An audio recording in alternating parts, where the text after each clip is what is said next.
Hello students, mathematics classes 99 के YouTube channel में आपका स्वागत है। स्टूडेंट्स, हम लोग इसमें राजनीति शास्त्र यानी पॉलिटिकल साइंस के क्लास 12 का कुछ ऑब्जेक्टिव टाइप क्वेश्चन को सॉल्व करेंगे। इसमें हम लोग जितने सारे क्वेश्चन देखेंगे वो सब एग्ज़ाम के दृष्टि से बहुत ही महत्वपूर्ण होगा। तो चलिए हम लोग क्वेश्चंस को सॉल्व कर लेते हैं। और अगर आप मेरे YouTube चैनल पे नए हैं तो कृपया इसे लाइक करें, शेयर करें और सब्सक्राइब करें। तो चलिए स्टार्ट करते हैं। पहला क्वेश्चन है, लोकसभा में बिहार के सांसदों की संख्या कितनी है? लोकसभा में बिहार के सांसदों की संख्या कितनी है? तो ऑप्शन है हमारे पास ए 80, बी 40, सी 30 और डी 25। तो इसका जो करेक्ट आंसर होगा ऑप्शन नंबर बी होगा हमारा सही आंसर। 40 इसका सही आंसर होगा।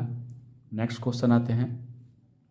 क्वेश्चन नंबर 2 है, संविधान के किस अनुच्छेद के अनुसार राष्ट्रपति 2 आंग्ल भारतीयों को लोकसभा में मनोनीत कर सकता है? मतलब संविधान का कौन सा अनुच्छेद राष्ट्रपति को ये अधिकार देता है कि 2 आंग्ल भारतीयों को लोकसभा में मनोनीत कर सकते हैं? राष्ट्रपति को ये अधिकार है, तो वो कौन सा अनुच्छेद है? तो पहला ऑप्शन है अनुच्छेद 361, दूसरा ऑप्शन है अनुच्छेद 313, तीसरा ऑप्शन है सी अनुच्छेद 331 और चौथा ऑप्शन है अनुच्छेद 133। तो इसमें ऑप्शन नंबर जो सी होगा वो हमारा करेक्ट आंसर होगा, अनुच्छेद 331। ठीक है, तो नेक्स्ट क्वेश्चन पे हम लोग आते हैं। क्वेश्चन नंबर 3 है, साधारण विधेयक को राज्यसभा कितने दिनों तक रोक सकती है? साधारण विधेयक की बात हो रही है, ठीक है। तो साधारण विधेयक को राज्यसभा 6 माह तक जो है रोक सकती है। ऑप्शन नंबर ये हमारा ए जो होगा वो सही आंसर होगा। और यहीं अगर पूछे धन विधेयक को, तो धन विधेयक जो है राज्यसभा 14 दिन तक रोक सकती है। वहीं साधारण विधेयक राज्यसभा 6 माह तक मैक्सिमम रोक सकती है, अधिकतम रोक सकती है। ठीक है, नेक्स्ट क्वेश्चन पे आते हैं। क्वेश्चन नंबर 4 है, किस विचारक ने युद्ध को क्रूर अनिवार्यता कहा? ऑप्शन नंबर ए है मैकियावेली, ऑप्शन नंबर बी है हीगल, ऑप्शन नंबर सी है मुसोलिनी और ऑप्शन नंबर डी है ग्रीन। इसको थॉमस हिल ग्रीन भी इनका पूरा नाम है थॉमस हिल ग्रीन, तो ग्रीन। ठीक है, तो ऑप्शन नंबर यहाँ पे कौन सा सही होगा? किस विचारक ने युद्ध को क्रूर अनिवार्यता कहा? तो युद्ध को क्रूर अनिवार्यता थॉमस हिल ग्रीन जो थे उन्होंने कहा था। ठीक है, तो ऑप्शन नंबर जो डी होगा वो हमारा करेक्ट आंसर होगा। 4 का ऑप्शन नंबर डी हो जाएगा। ठीक है, नेक्स्ट क्वेश्चन पे आते हैं। क्वेश्चन नंबर 5 है, किसने कहा कि शांति कायरों का सपना है? तो यहाँ पर ये जो कहने वाले कथन जिनका है वो है ऑप्शन नंबर ए है हिटलर, बी ऑप्शन है माओ, तीसरा ऑप्शन सी है लेनिन और चौथा है इनमें से कोई नहीं। तो यहाँ पे हिटलर जो थे उन्होंने कहा था कि शांति जो है कायरों का सपना है। ठीक है, तो ऑप्शन नंबर ए होगा हमारा करेक्ट आंसर। क्वेश्चन नंबर 6 पे आ जाते हैं। क्वेश्चन नंबर 6 है, अंतर्राष्ट्रीय शांति तथा सुरक्षा बनाए रखने हेतु 1920 में किस संगठन की स्थापना हुई थी? अंतर्राष्ट्रीय शांति की तथा सुरक्षा बनाए रखने के लिए 1920 में किस संगठन की स्थापना हुई थी? ऑप्शन ए है राष्ट्र संघ, ऑप्शन नंबर बी है संयुक्त राष्ट्र संघ, ऑप्शन नंबर सी है ILO मतलब इंटरनेशनल लेबर ऑर्गेनाइजेशन, इसका मतलब हो गया विश्व श्रम संगठन।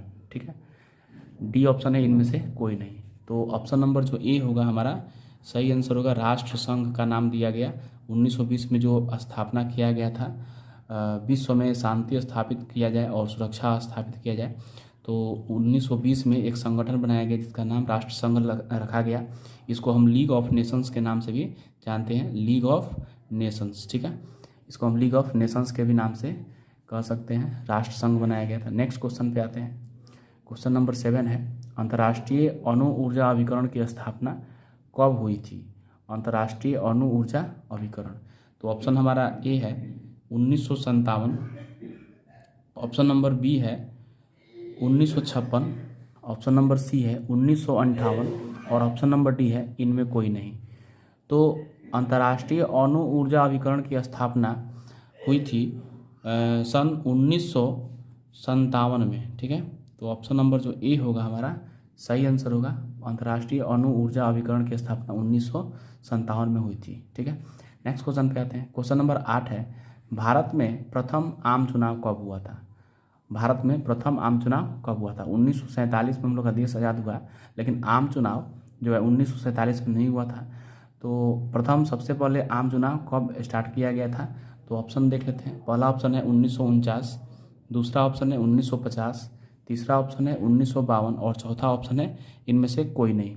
तो ऑप्शन नंबर ऑप्शन नंबर जो सी होगा वो हमारा करेक्ट आंसर होगा 1952, ठीक है।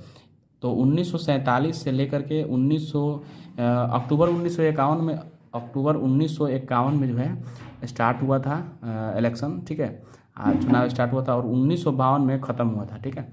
इसलिए इसको 1952 में जो समाप्त हुआ था। तो प्रथम आम चुनाव कब हुआ था? 1952 बोला जाता है। और 1947 से लेकर के 1952 के पहले तक अंतरिम सरकार जो है इस देश का संचालन कर रही थी, ठीक है।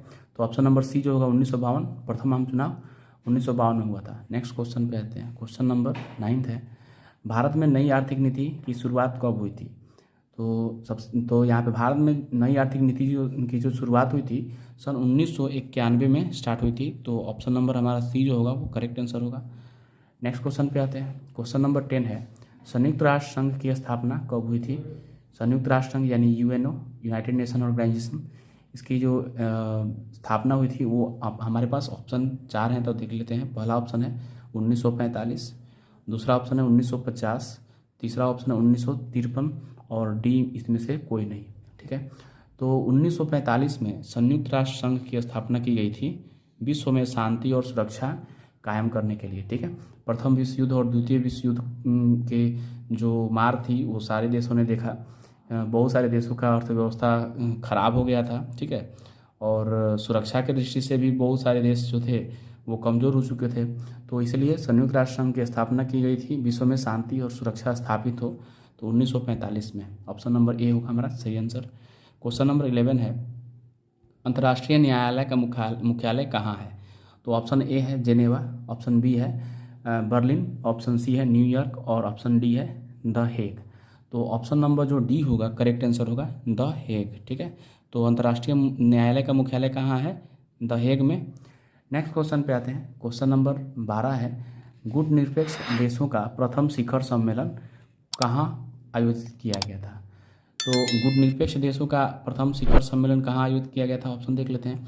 पहला ऑप्शन है नई दिल्ली, ऑप्शन बी है काहिरा, मिस्र की राजधानी काहिरा, और सी ऑप्शन है हवाना और डी ऑप्शन है बेलग्रेड, ठीक है। तो ऑप्शन नंबर जो डी होगा वो हमारा सही आंसर होगा। बेलग्रेड में जो है सबसे पहले गुटनिरपेक्ष देशों का प्रथम शिखर सम्मेलन आयोजित किया गया था। नेक्स्ट क्वेश्चन पे हम लोग आ जाते हैं। नेक्स्ट क्वेश्चन है, किस वर्ष में पश्चिमी राष्ट्रों ने नाटो की स्थापना की थी? ठीक है, पश्चिमी देशों ने नाटो की स्थापना कब की थी?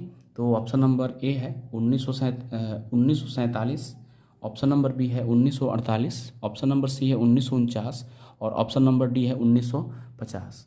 तो हम लोग जानते हैं कि जो नाटो पश्चिमी राष्ट्रों ने क्या किया था, नाटो की स्थापना किया था। ये एक सैन्य गुट है, सैन्य संगठन है। इसमें जो है पश्चिमी जितने राष्ट्र हैं उसमें से कुछ राष्ट्र जो पश्चिमी राष्ट्र हैं उसमें से इसमें एक नाटो संगठन है जिसमें ये लोग शामिल हैं। तो यहाँ पर ये सैन्य संगठन नाटो है। तो इसका फुल फॉर्म होता है नाटो का नॉर्थ अटलांटिक ट्रीटी ऑर्गेनाइजेशन, ठीक है। तो ये जो है नाटो एक सैन्य संगठन है। तो इसकी स्थापना जो की गई थी पश्चिमी राष्ट्रों ने की थी 1949 में। तो इसका करेक्ट आंसर जो होगा ऑप्शन नंबर सी हमारा करेक्ट आंसर होगा, option number C. Next question पे आते हैं। क्वेश्चन नंबर है 14, विधान परिषद के अध्यक्ष को क्या कहा जाता है? विधान परिषद के अध्यक्ष उनको क्या कहा जाता है? तो ऑप्शन नंबर ए है सभापति, ऑप्शन नंबर बी है अध्यक्ष, ऑप्शन नंबर सी है प्रधान और ऑप्शन नंबर डी है कोई नहीं। तो विधानसभा के जो अध्यक्ष होते हैं उनको कहा जाता है सभापति, ठीक है। आप लोग जब भी इसमें जो अधिवेशन बुलाए जाते हैं उसमें नेता लोग जो संबोधित करते हैं तो सभापति का नाम बार बार लेते हैं, ठीक है, सभापति महोदय, और किसी बात को जो समस्या होती है वहाँ पे कहा जाता है सभापति से कहा जाता है, ठीक है। तो विधान परिषद के जो अध्यक्ष होते हैं उनको सभापति महोदय कहा सभापति कहा जाता है, ठीक है। क्वेश्चन नंबर 15 आ जाते हैं। राज्य विधानमंडल में विधान परिषद को जाना जाता है, मतलब राज्य विधानमंडल में विधान परिषद को किस नाम से जाना जाता है? तो ऑप्शन नंबर ए है निम्न सदन, ऑप्शन नंबर बी है उच्च सदन, और ऑप्शन नंबर डी है बड़ा सदन, ऑप्शन नंबर सी है बड़ा सदन, और ऑप्शन नंबर डी है इनमें से कोई नहीं। तो जो राज्य विधानमंडल में विधान परिषद है उसको हम लोग उच्च सदन के नाम से जानते हैं। तो ऑप्शन नंबर जो बी होगा वो हमारा सही आंसर होगा, ऑप्शन नंबर बी। चलते हैं नेक्स्ट क्वेश्चन में। तो नेक्स्ट क्वेश्चन है हम लोग का 16। विधान परिषद में सदस्यों की कितनी संख्या होती है? विधान परिषद में सदस्यों की संख्या कह रहा है कि कितनी सदस्य हैं जो विधान परिषद में, बिहार विधान परिषद में है। तो ऑप्शन नंबर ए है 77, ऑप्शन नंबर बी है 76, ऑप्शन नंबर सी है 75, और ऑप्शन नंबर डी है इनमें से कोई नहीं, ठीक है। तो बिहार विधान परिषद में जो सदस्यों की संख्या होती है वो आपका 75 होती है, ठीक है। सदस्यों की संख्या कितनी होती है? 75। बिहार विधानसभा में कोई पूछे तो बिहार विधान परिषद में जो सदस्यों की संख्या होती है 75 होती है। नेक्स्ट क्वेश्चन पे आते हैं। क्वेश्चन नंबर 17 है, विधानसभा की बैठक में गण पूर्ति के लिए कम से कम कितने सदस्यों की उपस्थिति आवश्यक है? जब विधानसभा की बैठक जो बुलाई जाती है उसमें सदस्यों की संख्या कम से कम कितनी होनी चाहिए? उपस्थित होना चाहिए, नहीं तो सदन नहीं चल पाएगा। तो कम से कम जो जितने सदस्य होते हैं उनका 1/10 हिस्सा जो है सदस्यों का उसमें होना चाहिए, ठीक है। अगर 1/10 हिस्सा नहीं हुआ तो विधान जो सभा है उसकी बैठक नहीं की जा सकती है। तो कम से कम जितनी सदस्य है उसका 1/10 हिस्सा सदस्य विधानसभा में उपस्थित होने चाहिए, ठीक है। तो ऑप्शन नंबर जो ए होगा सही होगा। विधानसभा की बैठक में गणपूर्ति के लिए कम से कम 1/10 सदस्यों की संख्या उपस्थिति उनकी आवश्यक है, ठीक है। नेक्स्ट क्वेश्चन पे आते हैं। क्वेश्चन नंबर 18 है, एक साल में विधानसभा के कितने अधिवेशन आवश्यक हैं? एक साल में कम से कम कितनी विधानसभा हो सकती है? विधानसभा का अधिवेशन बुलाई जा सकती है। तो कम से कम 2 जरूर हो। ऑप्शन नंबर ए है 2, ऑप्शन नंबर बी है 4, ऑप्शन नंबर सी है 5, और ऑप्शन नंबर डी है इनमें से कोई नहीं। तो कम से कम मिनिमम 2 अधिवेशन अवश्य ही होने चाहिए, ठीक है। तो एक साल में विधानसभा के कम से कम 2 अधिवेशन बुलाई जा सकती है, ठीक है। अधिक भी बुलाई जा सकती है आवश्यकता पड़ने पे, लेकिन कम से कम मिनिमम आप 2 जरूर इसमें मिनिमम 2 अधिवेशन जरूर होते हैं। नेक्स्ट क्वेश्चन पे आते हैं। क्वेश्चन नंबर 19 है कि मौलिक अधिकार का अभिरक्षक कौन है? कौन है जो हमारे मौलिक अधिकार की रक्षा करता है, ठीक है। और अगर हमको मौलिक अधिकार का हनन होता है तो किसके पास जाएंगे? तो पहला ऑप्शन है राष्ट्रपति, दूसरा ऑप्शन है महाधिवक्ता, तीसरा है सर्वोच्च न्यायालय, और चौथा है प्रधानमंत्री। तो किनके पास जाएंगे? तो इसका ऑप्शन जो होगा मौलिक अधिकारों का जो रक्षक है उसमें हम कह सकते हैं सर्वोच्च न्यायालय जो है हमारे मौलिक अधिकारों की रक्षा करता है, ठीक है। तो ऑप्शन नंबर सी जो होगा वो हमारा सही आंसर होगा कि मौलिक अधिकारों का अभिरक्षक कौन है? तो सर्वोच्च न्यायालय। नेक्स्ट क्वेश्चन आता है क्वेश्चन नंबर 20, भारतीय न्यायपालिका किस प्रक्रिया के अंतर्गत कार्य करती है? भारतीय न्यायपालिका किस प्रक्रिया के अंतर्गत कार्य करती है? तो ऑप्शन नंबर ए है कानून की उचित प्रक्रिया, बी ऑप्शन है कानून द्वारा स्थापित प्रक्रिया, सी ऑप्शन है न्यायपालिका द्वारा निर्मित प्रक्रिया, और डी ऑप्शन है इनमें से कोई नहीं। तो ऑप्शन नंबर जो बी होगा वो हमारा करेक्ट आंसर होगा। कानून द्वारा स्थापित प्रक्रिया को जो है न्यायपालिका उसी के अंतर्गत कार्य करती है। जो कानून बना दिया गया उसी के अनुसार हमारी जो न्यायपालिका है, ठीक है, चाहे सर्वोच्च न्यायालय, उच्च न्यायालय या जिला न्यायालय जो भी है, वो कानून में जैसे प्रक्रिया स्थापित किया गया था, नियम बनाया है, उसी के अनुसार वो निर्णय दे सकती है, ठीक है। तो ऑप्शन नंबर जो बी होगा हमारा सही आंसर होगा।